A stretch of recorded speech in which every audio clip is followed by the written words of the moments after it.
Recorded live from Portland, Oregon, it's the Transamorous Network podcast. Let's get it on.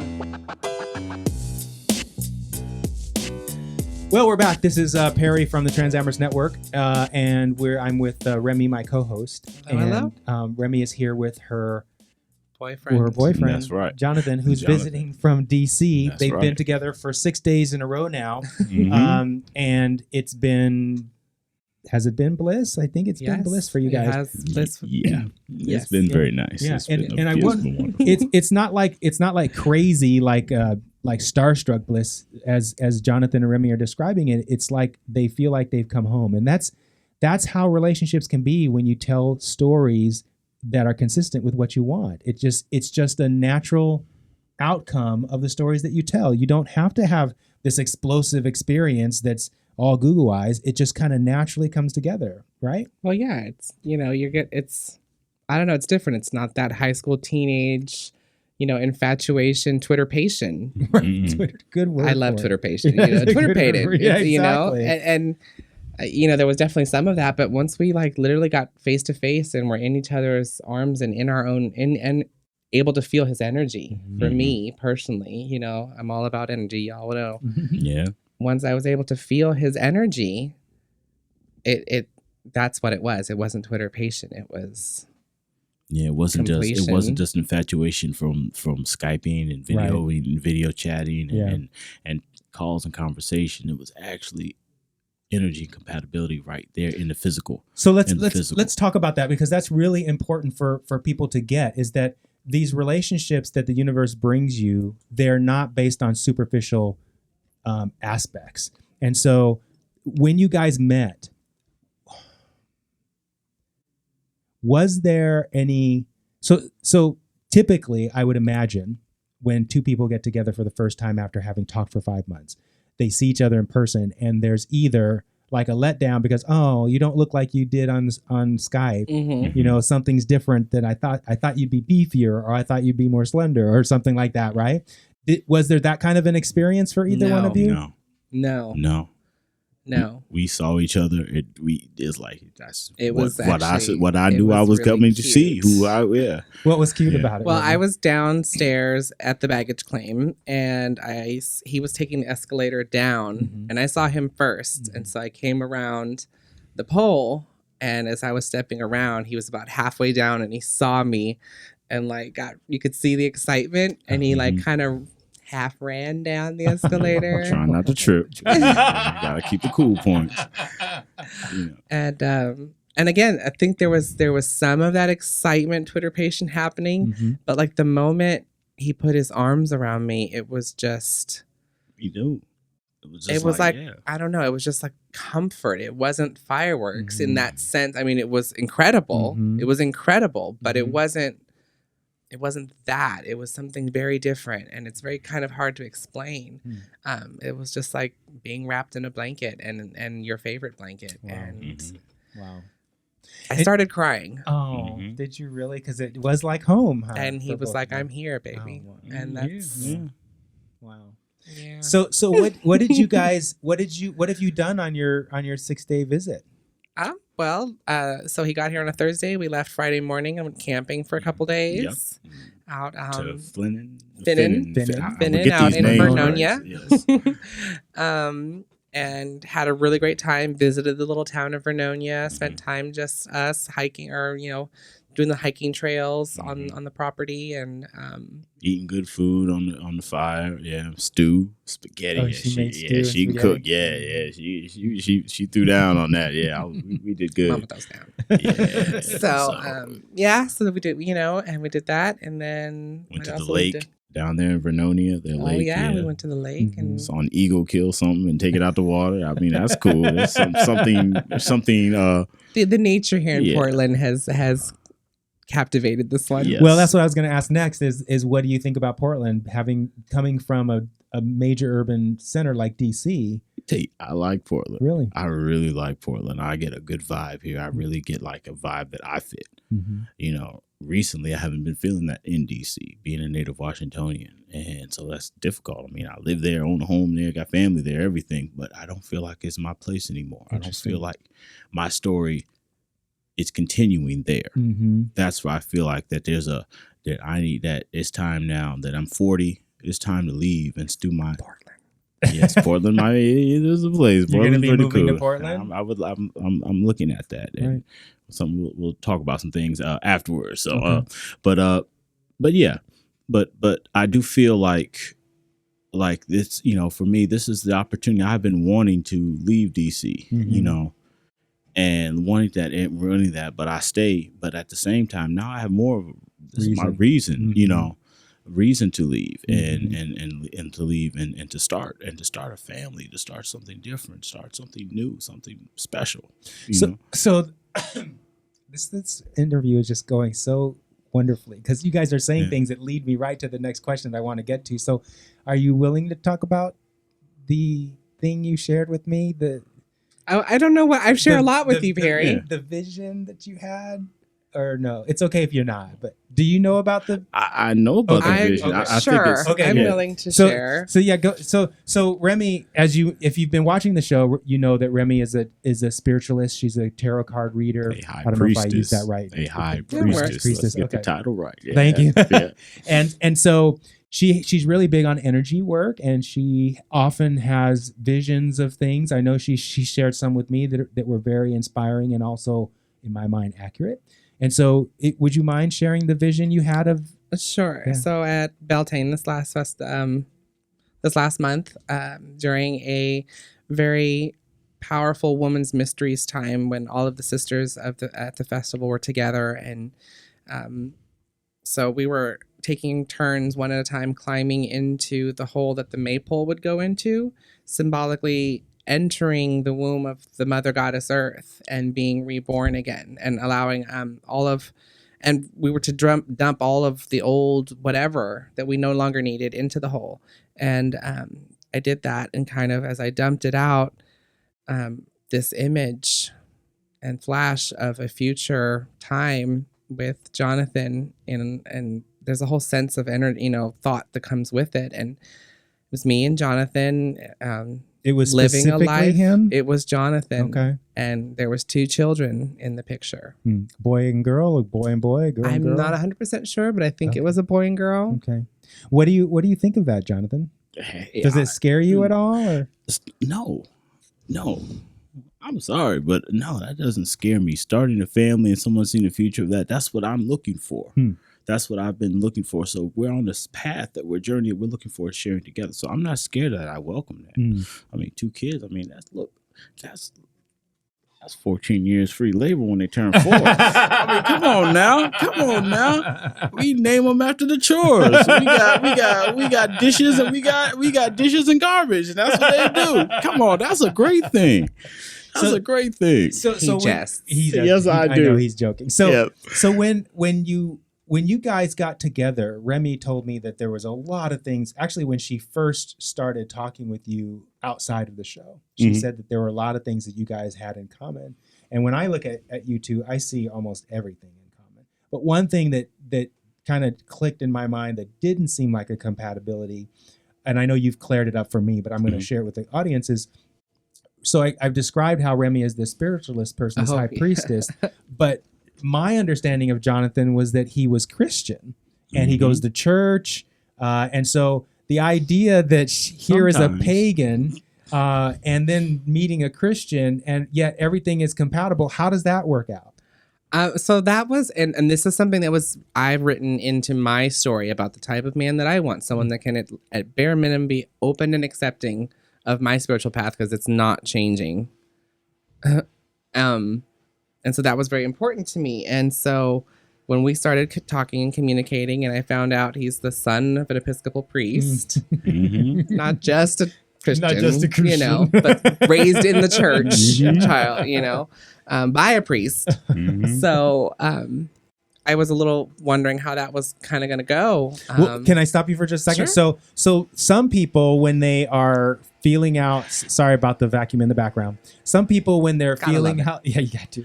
Some people, when they're feeling out a potential partner and something that big comes up, it's seen as a red flag. How did you see it with regard to your stories? Did you see it as a red flag or did you see it differently? Well, again, this was early on. So it at first for me was a red flag. I'm not going to lie. It was a little bit of a red flag just because many Christians have a very specific view of what paganism is and what, someone like me is. Yeah. So I didn't know how open he would be and just how open he is to it. He's very supportive and he's, and I completely support him in his faith and his tradition. My tradition opens all traditions and we believe worship who and what you want, So I was open to that, but it's not always reciprocated coming from a Christian side. So it's very reciprocated. He was from Jump Street. He was like, hey, the fact that you have faith and you have spirituality is what matters to me, because I think our faith is just as strong in our faiths, whatever they are. They are just as strong and on the same matching level, and that they work together. And because he's open to it, and it's not a problem. Is that true, Jonathan? That's right. I look at he it. He calls me his high priestess. Yes. I mean, to me, I'm like this. I'm very open. I go to church from time to time. I'm not open. Only recently have I can be kind of coming, doing this because of the kind of the work that I'm doing. But for the most part, I like to say I'm a CME. That's Christmas, Mother's Day, and Easter. If that. CME, Christmas, Mother's Day, and Easter. Oh, that's I see. Okay, got it. Yes, Thank you. Yes. Okay, got it. Yes, that's for us Christians. Okay, We know that. okay. We know that. Yes. So that means I may go on those days. On those days, but I'm not on. I believe in God. I believe because that's my background, my part of my identity. But at the same time, I'm also open and recognizing that there are all forms of religion and faith. Everybody who, however you get to your spiritual path, is however you get to your spiritual path. All power to it. Hey, blessings come in all form. I don't care. I don't care with what you believe in. Y'all take blessings from ISIS. I'll take blessings from God. I'll take blessings from Earl. I don't care, because the positivity of the same thing is the fact of the matter is that we believe and we have a faith, and however we believe in that faith, that's what matters. So I will incorporate prayers. We talked about that. And one of the things camping, like, can we do some of the things she's done at her festival? Some of the prayers, some of the rituals, some of the things. I'd like to learn that. Why can't I learn that and still be a Christian and learn some of that and incorporate that? I may find some aspects in the prayer. Yeah. I mean, you look at voodoo. Voodoo is a mixture of African religions and Catholicism. So why can't you? Why can't you incorporate those things? And anybody open-minded, if you are truly Christian, then you recognize that, and you recognize the difference. I mean, the first thing is the Ten Commandments is what loving thy neighbor. So you love your neighbor regardless of who they are. Right. And so I don't care. I don't care. I think it's a cool thing, and we're planning on going next year to Beltane. Oh, to the Beltane Festival here in Portland. Yes. Wow. Yes, we made that a mission again. My suggestion and plan again. Yeah. Wow. And make it and go. And I want to learn. I find that fascinating. So one of the other things that was compatible about you two when you first met was that you both were taking care of, I don't know if it's family members. Family members. That's a good way of putting it. Family members. Are you... dementia. Correct. So you can just say dementia brought us together too. Well, but it was Remy's grandmother. My grandmother, and his your father. Yes. Where's your mother? My mother is she does not have dementia. She's there with me. We really take care. It takes a lot. Dementia takes really 4 people for one person. So to take care. So I help. My mother and I work together with Dad. Work together and work to give him what he needs. But I'm a caretaker, as she is too. So does she know about your trans attraction? Yes. Okay. Yes. And then are you going to? You know where this is going. Are you going to, or have you talked to her about? Yes. And what does she say? She was excited. My mother was very excited about when she heard I was coming out here and going camping and talked about with Remy. She was very excited for me. And we've talked since then. She's very happy that I found that I'm out here and enjoying myself and doing this and coming out here and finding myself. Nice. So she's supportive. So my mother knows. My mother said hello, said hello. Remy said hello to my mother on the phone sometimes. Right. So yeah, we've been in the car. So yeah. And Remy? Yeah. What about your mom? My mom? My mom. My mom's very supportive. Yes.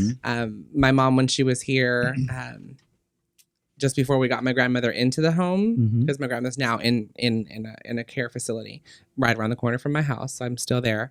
My mom came up for 2 weeks, and during the time that Jonathan and I were talking and getting to know each other, and her comment was, "There's something different." She said, and that she hadn't talked to him. She was just, my mom's very energetic as well. She's like, "There's something different. The energy about him and you is different." She said, "You've never looked like that over a guy before." She's like, "I've seen you Twitter pated before, but there's something different here." And she's like, I think it's a good thing. Nice. And he met my grandmother the other day, and I had to take her today to get some blood work done. And she remembers him. Oh, wow. I like him. She fed me, what's it? Linguiça. Linguiça, some Portuguese sausage. Yes. We went out, we took her to lunch. Uh-huh. And she wanted to make sure he had tried linguiça before, because, we're Portuguese. So it's very important that he tried Portuguese sausage. It's in our blood. So just one question. I hope it isn't offensive. How are you guys? I presume you have had some fun in the bedroom. It's amazing. It's okay. That's all I'm going to say about that. That's fine. Thank you, Perry. I wanted to broach it because I know who's blushing. because I know the guys are probably wondering, and so I had to ask the question. Yes, we have been intimate, and it has been amazing. Nice. So it's 100% compatibility. Yes. No arguments or anything like that. Although it's natural to have those things. Yes. No. Doesn't mean we might have, in the right. Not to say that we won't, Exactly. but I mean, it is again our first few days, and so there's nothing for us to argue about. Right. Exactly. Yeah, nothing to argue about. Right. Yeah, I had to catch myself in a moment when because my car was breaking down on the way home from camping, and so we were getting oil in for it because it was leaking oil like crazy. And so we put the oil in, and it's leaking still while the oil's in it. And he goes back inside, and he's just talking to the guy. And I'm like, "But you heard it." And I was like, "Bitch, it's not that serious. Just calm down." So I had to and I was like, "It is. It's nothing." So nice. Well, you guys look really, really happy. And I'm looking forward to hearing more about your story. Or stories. Shoot, you never know. You might have see us on 6 months from now. I know. Yes, I know. Have you back on? And follow through show. Exactly. Maybe, I'll be here. Exactly. He'll be back. That's right. I'll probably be here too. Yeah. Yeah. And we're gonna have more couples on the show because we have several lined up, and so this is a great beginning to have Remy share her story with us, and Jonathan to be willing to come on the show a second time. And I want to reiterate before we go that. So after editing the men's guide, right, Perry asked me to edit the Trans Woman's Guide to Finding Your Ideal Partner. And in there are worksheets, and they help you kind of line out your ideal partner. And then it makes you go back over that and how much of that was superficial and how much is really, really makes you look at the type of ideal partner you have. And I did this some months ago before I met Jonathan. This is quite a few months ago. So if it's been a year since the first book, it's been... I don't know, 9 months since the other one, something like that. And so I created my story, I edited my story, and then along the way I met people and guys and stuff like that, and they helped me to continue editing and fine-tuning my story and stuff like that. But again, I just believed in my story, and I knew that out there at that end result was possible. I know it's possible. Yeah. And have lived my life. I've just been living my life. I've been working, doing the network, and doing all of the things. And he just, as Perry puts it, you're just gonna by happenstance meet each other, and we did. And it's the universe conspiring to bring us together, in my opinion. And as I've gotten to know Jonathan, and what kept me going, getting to know him more, was I was able to tick off the boxes of the things that I wrote in my story about the type of man that I want. And I found that. Yeah. And I could say the same thing. I didn't check off boxes. Man, we don't go all into all that. Yeah, we just don't do all I that. didn't- Yeah, exactly. Yeah, I didn't we just physically tick boxes, but mentally but- I did. Yeah. But Absolutely. Yeah. I realized that she represents what I'm looking for too, in my ideal mate. I get that. And recognize, from character to character to vision to even a shared vision for the future, which I think is also important to understand and recognize it. That this is not something that's just a long-term thing. This is something she wants to look for the future, for more than just long-term. Yeah. Lovely. And so Remy, I don't think you, since we met, were on Craigslist or Plenty of Fish or OkCupid or any. And you, Jonathan? No, I had kind of stopped that as well. Facebook, meet people talking here and there and stuff, but it just never, I really never took it further. After last year, I kind of stopped for a second, and just took that time and took that time to kind of chill. Yeah. So there you have it, folks. You don't have to use dating sites to meet someone when you're telling stories that are consistent with what you want. And like Remy said, believe that the stories are going to deliver to you the person that you're looking for. And along the way, as Remy can attest, not only when you start telling these positive stories, not only do you end up meeting the person of your dreams, but every other aspect of your life gets better too.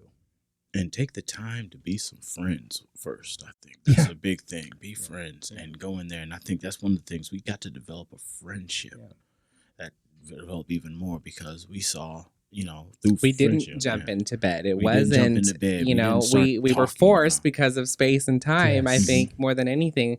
But again, I think the universe conspired in its ways so that we didn't make old mistakes. I know I done it before, jumping in the bed way too soon and then thinking it's gonna, be okay. And we've gotten to know each other. And it's kind of funny. Kind of a story with during camping that we kind of noticed the little signs. We talk, of course, Remy spirituality and her thing with signs. And we were talking about, we looked at the Chinese New Year. She asked what, the year I was born in the Chinese New Year, what was my symbol? Oh, right. And it was a snake. And it's funny, I didn't know. I didn't know anything with the Chinese New Year. I was just guessing like a worm. And there's also elements that can go into that. So you could be a wood snake, a fire snake, a metal snake, blah, blah, blah, blah, blah. So he finds out he's a fire snake. Yes. And which is interesting, because when it came time the first night to make a fire, I moved this charcoal log out of the way, and there was a snake in the curled up in the fire pit. It was a fire snake there. And this fire snake, it was so funny because the fire snake did not want to leave. Oh no, Really? I tried to shoo him out of there. And so he came out of the thing, and I was like, okay, go on. And he starts attacking my stick. Yeah, a little garter snake. He was little garden snake. He's like, I'm not going anywhere. This is my fire. This is my fire. Like, oh. And so we just thinking about all the little symbols. We had just come from give the me that dragon beer. circle. Yeah, and we just here. It's my house. Yeah. And what does it come from the dragon circle? We'd hike there in the dragon circle with the fire snake. And all the little symbols that we had seen off and on. And even in the bookstore on Sunday, we were at Powell's. Open up. What do you see? I picked up a Chinese astrology book. I opened it up. Fire snake. No way. Shit you not. Yes. Shit you yes. not. Yes. That's 3. Yeah. So found my fire snake. Yeah. So it's just little things that are just like that are just, you see, and it's cool. It's really cool. Yeah. I mean, it opens up a whole new dimension of what it's like to be on planet Earth, right? To have this spiritual component and have the universe supporting you in so many ways and demonstrating it to you in this way. So you guys, Transamorous men, you can have the same experience. There's no reason why you cannot have exactly the same experience. Well, of course, different compared to determined by what you want, but the same sort of circumstances. And trans women who happen to be transgender, if you're looking for a man, there is no reason why you cannot have that man, except the stories that you're telling yourself. And with that, we'll end the show. Also, though, once you looking at taking a little faith, taking that little leap of faith. Yeah. I mean, it started really for us. if we hadn't, reaching out to Remy before our meeting for trying to put together our conference. Yeah. Working together with the Brotherhood and the network, just reaching out there and taking that chance, saying, because I didn't think he was interested. Yeah. And I didn't think she was really. I haven't said that yet. I didn't think that she was. I actually thought she was taken. I was like, nah, she's cute. Yeah, this woman here is cute. She's a little about us. I know she got a man. I said, who wouldn't? So, right.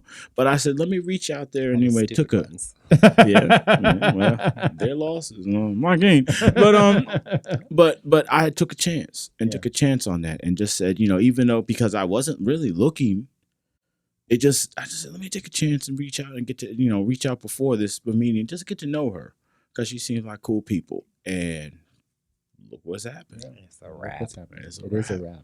And speaking of wrapping, we'll end this show here. Please tune in to our other episodes on the YouTube channel or the podcast, and we'd be happy to hear your comments. So make comments if you'd like. If you have any questions about stories or about how to tell good stories, or would like a one-on-one experience with myself and to coach you through your stories, please feel free to contact us at info@transamorousnetwork.com. Check us out on Facebook and check out our Monday night live show, 7:30 Pacific Standard Time, and we PM. Yes, and in that show we actually do talk about people's stories, and we answer people's comments in the comment section. Yep, so if you join us live, so join us live. Yeah, and for those who don't know their math, for Pacific Standard Time is 3 hours from us Easterners, so that's 10:30 Eastern Standard Time. Late. Yes, it's late, but it's worth it. Look, trust me, it's worth it. Yeah. All right, have a good time and take care.